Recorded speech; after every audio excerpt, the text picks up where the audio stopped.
ఆయన పని మనం చేయాలన్నా వద్దా? చేయాలన్నా వద్దా? చెయ్యాలి. రాత్రి అయినా పగలైనా ఓ పాట రాసుకున్నా, తుప్పు పట్టి పోవటం కన్నా ఆయన పరిచర్యలో మనము అరిగిపోవాలి, కరిగిపోవాలి. ఏం చేయాలి? అరిగిపోవాలి, కరిగిపోవాలి. చాలామంది ఈ రోజులల్లా చాలామంది దైవసేకులు తుప్పు పట్టిపోతుర్రు. కానీ మనకిచ్చిన దైవసేకుడు అసంటి దైవసేకుడు కాదు. ఆయన నిద్రపోవడం మన నిద్రపోయాడు. ఏదో ఒక పని, ఏదో మీటింగ్ అన్నా, ఏదో కూడికన్నా, ఏదో ఒకటి చేస్తూనే ఉండాలి దేవుని పని. మనం తుప్పు పట్టిపోవద్దు. ఏ వస్తువైనా వాడకపోతే ఏమవుతుంది? తుప్పు పడుతుంది. ఒక కొత్త సైకిల్ కొని 2 సంవత్సరాల దాకా తొక్కకపోతే ఏమవుతుంది? తుప్పు పడుతుంది. 2 సంవత్సరాల తర్వాత తొక్కితే ఏమంటుంది? కిర్రాం కిర్రాం కిర్రాం. అదే రోజు తొక్కితే సాపుకి వెళ్ళిపోతుంది. ఉల్లిపాయలు కోసే కత్తిందనుకో, కోసినా కొద్దీ ఏమవుతుంది? కోసినా కొద్దీ. క్రైస్తవ జీవితం కూడా అంతే. చాలామంది నాకు ఇచ్చిన ఆశ అదే, నాకు ఇచ్చిన తలంతులు పెద్ద. నేను పాటకాన్ని కాదు, మాటకాన్ని కాదు, చిన్న చిన్న పాటలు పాడతా, చిన్న చిన్న మాటలు చెప్తా. అవే ఆ ఇచ్చిన చిన్న చిన్న మాటలు, చిన్న పాటలు. తుప్పు పట్టిపోద్దయ్యా నీ పరిచర్యలో, నేను అరిగిపోవాలి, కరిగిపోవాలి. చాలామంది పాస్టర్లు అరగరు కరగరు, కొత్తల బగబగమంటారు. కొత్తల ప్రభు ఆత్మలు పంపి అయ్యా. దేవుడు కనికరించి ఒక 200 ఆత్మలు పంపిస్తాడు. పంపిస్తే ఇక మంచిగా ఏసీ రూమ్లో ఏసీ పిడి చేసుకొని ఏసయ్యనే మర్చిపోతాడు. దేవునికి స్తోత్రం. ఆయన పరిచర్యలో ఓ చీపిరి కట్టని అడిగితేనంట, ఏ కట్ట? చీపిరి కట్టకు పునరుత్థానం ఉంటే, చీపిరి కట్టకు జీవం ఉంటే, చీపిరి కట్ట పరలోకి వెళ్ళాక సాక్ష్యం చెప్తుందంట. దానికి పునరుత్థానం ఉంటే, జీవం ఉంటే, అయ్యా నన్ను కొత్తగా తెచ్చినప్పుడు ఇంత పొడుగున్నా, కానీ నన్ను రోజు ఊడిసి రోజింత అరిగిపోయినా, రోజింత కరిగిపోయినా, నా వంతుని నమ్మకంగా చేసి మొద్దున ఈడునని చీపిరి కట్ట యేసు ప్రభుకి సాక్ష్యం చెప్తుందంట. నీ సాక్ష్యం ఏమైనా ఉందా? కాదంటలేను. పాములు పాడి పరిచర్యలో అందరు కష్టపడతారు, అందరు అరిగిపోతారు, అందరు కరిగిపోతారు, అందరు నలుగుతారు. ఈ 2 రోజుల కూడికలో నలిగినరా అని అడగలేదా? వాళ్ళు పోస్టాలు వేసిండ్రు, వంటలు చేస్తోళ్ళు, పట్టాలు వేస్తోళ్ళు, కుర్చీలు వేస్తోళ్ళు ఎంతో నలిగిపోయిర్రు. వాస్తవం నలగాలి, ఇంకా నలగాలి. చెక్కబడితేనే చెక్కబడపోతే చక్కబడవు. దేవునికి స్తోత్రం. ఆయన పని మనం చెప్పండమ్మా, ఆయన పని మనం ఏదో పని చెయ్యాలి. పైలము కొడుక పాపము చెయ్యకురా, యేసయ్యను నమ్ముకొని మంచిగా బ్రతుకోరా. పైలము కొడుక పాపము చెయ్యకురా, యేసయ్యను నమ్ముకొని మంచిగా బ్రతుకోరా. నీ మనసు మార్చుకొని మంచిగా బ్రతుకోరా.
దేవునికి స్తోత్రం. ఇంకొంచెం గట్టిగా. ఒక ఆమె నన్ను అడిగింది, ఏం రా ఇట్లా రాసిన పాట యేసుప్రభు దేవుడు తోళ్ళు తీస్తాడరా, క్యాసెట్ల పాట విన్నదేమో, ఏం రా ఇట్లా రాసిన పాట, ఈ పాట ఇన్నోడు యేసుప్రభు గుడి కూడా రారా, నీ క్యాసెట్లు ఎవరు కొన్నారా, ఈ పాట క్యాసెట్లకి వెళ్ళి తీసేయరా, తీసేయకపోతే నీ మీద కేసు పెడతాను. బూతులు మాట్లాడింది. బైబిల్లో ఏముంది? తోళ్ళు తీస్తుంటే మీరు చర్చికి వస్తారమ్మా? యేసు ప్రభుని నమ్ముకుంటే తోళ్ళు తీస్తుంటే మీరు చర్చికి వస్తారా? బైబిల్లో ఏముంది? యేసు ప్రభు దేవుడు పాపుల కోసం వచ్చిన దేవుడు, పాపులను ప్రేమించే దేవుడు, ఎంత ఘోర పాపినైనా కానీ తోళ్ళు కూడా తీస్తారా? తీయడా? మీ అబ్బాయో మీ అమ్మాయో నీ కొడుకో బిడ్డో చెప్తే తినకపోతే ఒకసారి చెప్తావు, రెండుసార్లు చెప్తావు, మూడుసార్లు చెప్తావు, 10వసారికి ఏమంటావు? అబ్బాయి నీ తోళ్ళు మాట్లాడరా? అమ్మాయి నీ తోళ్ళు. మన పిల్లలు చెప్పి తినకపోతేనే మనం తోళ్ళు తీస్తుంటాం. ఆమెకి ఏం చెప్పాలో నాకు అర్థం కాలే. అమ్మా ఈ పాట నీకోసం రాసిన పాట కాదు, నా కోసం నేను రాసుకున్నా. నాది పల్లెటూరు, రామోజీ పిల్లి దగ్గర రేవన్నపల్లి అనే ఊరు. మా తల్లిదండ్రులు మమ్మల్ని పాలేరుకు ఉంచేవాళ్ళు, జీతానికి గాసానికి ఉంచేవారు. ఈ బర్రెగొడ్ల కాడ వ్యవసాయం చేయడానికి, ఈ పొలం దున్ననికి గాసానికి ఉంచే దొరల దగ్గర పటేన్లు, మా ఊళ్ళో పటేన్లు అంటారు, పటేన్ల దగ్గర జీతానికి ఉంచేవాళ్ళు. ఈ జీతం ఉంచుకున్న వాళ్ళు మామూలు తిప్పలు పెట్టరు. ఒక మాటతో చెప్పాలంటే ఎట్టి చాకిరి, రోజు సద్దన్నం పెడతారు. ఎట్టి చాకిరి చెప్పి తినకపోతే కొడతారు. మా కాకయ్య నేను ఒక్క దగ్గరనే గాసానికి ఉన్నాం. ఈ దొరలు పెట్టాలని బట్టి, పటేన్ల పెట్టాలని బట్టి వాళ్ళ పోరు తట్టుకోలేక ఆ పటేన్లను చంపేయాలని మా కాకయ్య నక్సలిజీలకి వెళ్ళిపోయాడు. నేను కూడా మా కాకయ్య మట్టి కంజరు కొట్టడానికి, కోరస్ పాటలు పాడడానికి ఊర్రోళ్ళ సమాచారాలు తీసుకొచ్చి మా కాకయ్యకి చెప్పడం. ఇన్ఫర్మేషన్ టీం అంటారు. అందులో 3 టీంలు ఉంటాయి. ఇన్ఫర్మేషన్ టీం ఒకటి, ట్రైనింగ్ టీం ఒకటి, యాక్షన్ టీం ఒకటి. నేను ఇన్ఫర్మేషన్ టీంలో పనిచేసిన. ఊర్ల సమాచారాలు తీసుకుపోయి మా కాకయ్య చెప్తామంటే మా కాకయ్య చెప్పేవాడిని. అట్లా మా కాకయ్య మరి వెళ్తూ మా కాకయ్య నాకు నక్సలిజం సిద్ధాంతం ఆకుపసరలాగా నూరిపోసిండు. వాళ్ళు చెప్పే మాటలు ఎట్లుంటాయంటే, వాళ్ళు చెప్పే మాటలకు 90 ఏళ్ళ ముసలాడు కూడా గోసి పెట్టుకొని చేతులున్న కర్ర తుపాకాన్ని కొరకాలనిపిస్తుంది. ఏటికేకం పెట్టి 8 పుట్లు పండిస్తాయి. ఎన్నడగా మెత్తికెరగరన్నా, నేను గంజిలుగా మెత్తికెరగరన్నా. మనకు గంజిలు కూడా మెత్తకుండదారా? ఎప్పుడు పాంచం ధర బతికేనా? ఎప్పుడు కాలు మక్తు ధర బతికేనా? రే మనం ప్రేమతో దేన్ని సాధించలేమురా, తుపాకీతో అన్ని సాధిస్తామని. ఈ తుపాకీ కోవకు చెందిన సిద్ధాంతం మా కాకయ్య నాకు ఆకుపసరలాగా నూరిపోసిండు. అప్పటికి మా అమ్మ యేసుప్రభు నమ్ముకుంది. మా అమ్మ యేసుప్రభు నమ్ముకొని నా కొడుకు నక్సలిజం పాటలు వదిలిపెట్టి, తుపాకీని వదిలిపెట్టి యేసుప్రభుని నమ్ముకోవాలని మా అమ్మ నా కోసం 40 రోజులు ఉపాసం చేసింది. ఎన్ని రోజులు? 40 రోజులు. కొంతమంది ఉపాసం ఉంటారు. ఎట్లుంటారంటే పొద్దున్న దాకా ఉపాసం ఉంటారు, రాత్రి గుమ్ముతారు. కానీ నేను అట్లా చేయలే. మా అమ్మ అట్లా చేయలే. మీరు చేస్తే చేయొచ్చు, నేను అద్దంటలేను. 40 రోజులు మంచినీళ్ళు, మజ్జిగ, పండ్ల రసాలు తాగలే, బత్తాయి జ్యూస్ తాగలే. సంపూర్ణంగా చేయాలి ఉపాసం. ఒక పొద్దు తిని అది మీ ఇష్టం, మీ ఓపిక. నేను 40 రోజులు ఉపాసం చేసిన. మంచినీళ్ళు మజ్జిగ తాగకుండా చేసిన. పాలు పండ్ల రసాలు తాగొద్దు. 21 చేసిన మంచినీళ్ళు మజ్జిగ. 14 చేసిన మంచినీళ్ళు మజ్జిగ. 12 చేసిన మంచినీళ్ళు మజ్జిగ. మా అమ్మ 40 రాత్రులు 40 పగళ్ళు మంచినీళ్ళు తాగుకుంటా ఉపాసం ఉంది. అయినా మారలే. 14 రోజులు ఉపాసం ఉంది, మారలే. 21 రోజులు ఉపాసం ఉంది, మారలే. 12 రోజులు ఉపాసం ఉంది, మారలే. నా దేవుడు ఎవరు? తుపాకీ దేవుడు. అప్పుడప్పుడు 2 నెలలకోసారి, సంవత్సరానికి ఒకసారి, 6 నెలలకోసారి మా అమ్మ దుడబుద్ది అయితే మధ్యరాత్రి గోడ దింకి తలుపు కొట్టేది. తలుపు కొడితే మా అమ్మ మధ్యరాత్రి లేచి వేడి అన్నం వండి పెట్టి, అన్నం తిన్నాక కాళ్ళ మీద పడి ఏడిచేది. వద్దు కొడక, వద్దురా, తుపాకీ పట్టుకున్నాడు, తుపాకీ దురస్తారు కొడక, యేసుప్రభుని నమ్ముకోర కొడక అని ఊకే చెప్పేది. నేనేనది ఆ మాదిగోళ్ళ దేవుడు నాకెందుకే? వాళ్ళకు బొట్టుండయి, గాజులు ఉండయి, ముండ మచ్చినట్టుంటారు, మొగడు దచ్చినట్టుంటారు. వాళ్ళ దేవుడు నాకెందుకు? నాకు తుపాకీ. వాళ్ళ మీదనే పాటలు రాసి పాడేవాడిని. ఎట్లా పాడదంటే, బొట్టు గాజులు పెట్టా మరిచిండన్నా, వాళ్ళు బోడగా తిరిగా నేర్చిండన్నా, కథలా నడకలు నేర్చిండన్నా, అబ్బాయి ఎంతైనా లోకము మారేరా అన్నా. వాళ్ళకు బొట్టుండయి, గాజులు ఉండయి, ముండ వచ్చినట్టుంటారు, మొగడు దచ్చినట్టుంటారు. వాళ్ళ దేవుడు నాకెందుకు? నాకు తుపాకీ. మాట్లాడరా తుపాకీ. మా అమ్మ అనేది, వద్దు కొడుకా, వద్దురా, నిన్ను అడవిలో కాల్చి కాళ్ళకు తాడి కట్టి, బస్తాల మూట కట్టి, సచ్చిన కుక్కను గుంజుకొచ్చినట్టు గుంజుకొస్తారు కొడుక. కనీసం ముఖం కూడా చూసుకొని ఉండదురా, యేసుప్రభుని నమ్ముకోరా అని ఊకే చెప్పేది. ఎంత చెప్పినా యేసుప్రభుని నమ్ముకోలే. దేవుని దయ వల్ల పోలీసులకు దొరికిన కాబట్టే మీ ముందున్నా. దొరకకపోతే నా బొంద మీద చెట్లు మొలుచు. దేవుని కృప. నేను బ్రతికున్నానంటే ఆయన దయ. మా అమ్మ ప్రార్థన. దేవుని దయ వల్ల పోలీసులకు దొరికిన. పోలీసు వాళ్ళకు దొరికితే, ఒక ఆల దొంగతనాలు చేసినోడు దొరికితే వాడు ఏమేమి దొంగతనాలు చేసినో చెప్పదాకా కొడతారు, వదిలిపెడతారు. కానీ మమ్మల్ని అట్లా కొట్టరు. మమ్మల్ని కొట్టనీకే 4 ఉంటారు. మమ్మల్ని కొట్టనీకే 6 నెలలు ట్రైనింగ్ ఇస్తారు. రక్తం బయటికి రావద్దు, ఎముకలు ఇరగొద్దు. పెళ్లి కొడుకుని చేస్తారు. ఏం చేస్తారు?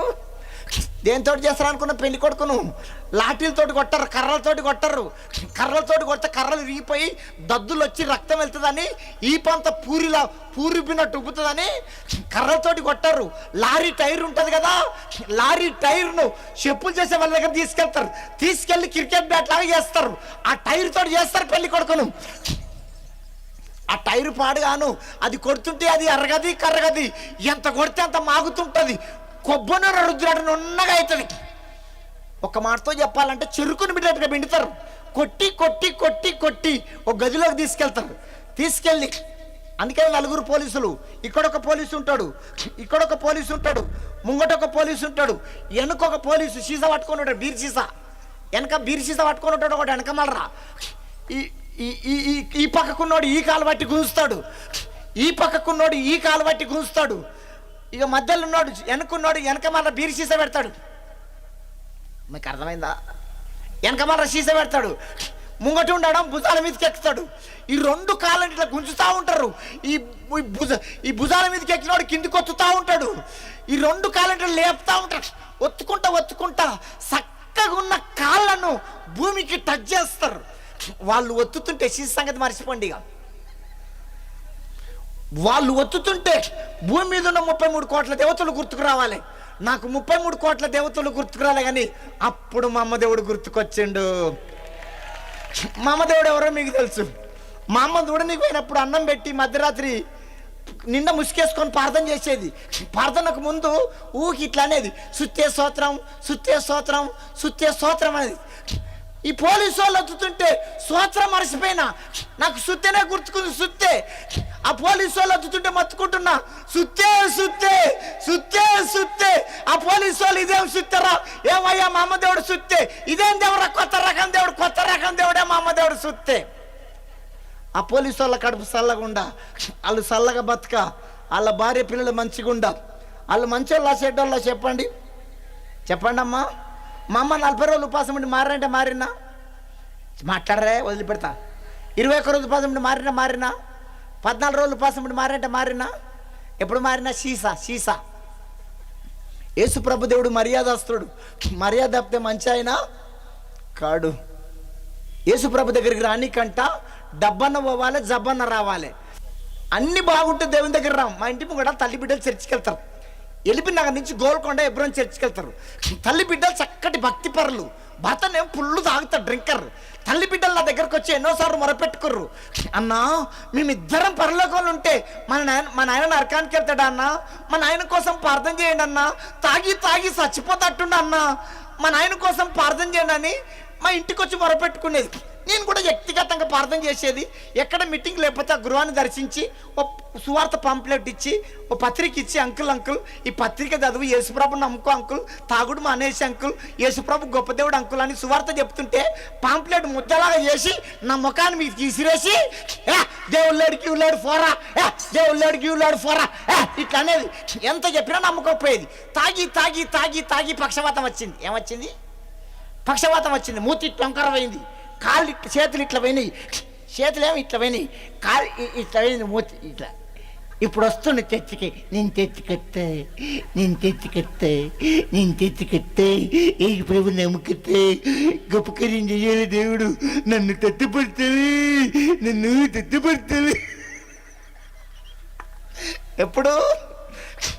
ఎప్పుడు కొంతమందికి ఇట్లా కావాలి. వాస్తవం కదండి. పక్షవాతం అన్న రావాలి, కాలు చేయని పడిపోవాలి, కడుపులో ముడికి గడ్డన్న కావాలి, లేకపోతే క్యాన్సర్ రోగం అన్నా. ఇవి రాకపోతే దేవుని దగ్గర రాం. దేవునికి స్తోత్రం. ఇప్పుడు తుపాకీని వదిలిపెట్టి, నక్సలిజం పాటలు వదిలిపెట్టి బైబిల్ పట్టుకొని యేసయ్య పాటలు పాడుతున్న, తుపాకీతోని కొన్నే సాధించవచ్చు, ప్రేమతో అన్ని. యేసయ్య ప్రేమ, మా అమ్మ ప్రార్థన ఈ రీతిగా నన్ను నిలబెట్టి. అందుకనే ఈ వచనం రాసుకున్నా, తోళ్ళు అయ్యగారికి ఇచ్చేస్తా. విచ్చలవిడిగా తిరుగుతున్నావు, ఎవరు చూపరని ఎగురుతున్నావు,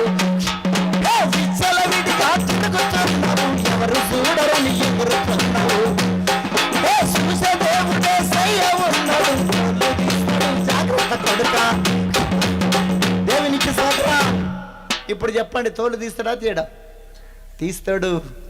యేసు ప్రభుతో పెట్టుకుంటే ఈత చెట్టెక్కి జారినట్టే అనుకోకండి.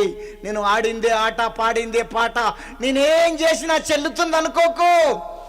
నీ తోలు నా తోలు తీసేది రోజు ఒకటి, దొరకలేదు కాబట్టి దొరసానివి. దొరికే రోజు ఒకటి ఉంది, దొరకలేదు కాబట్టి దొరవు. దొరికే రోజు ఒకటి ఉంది.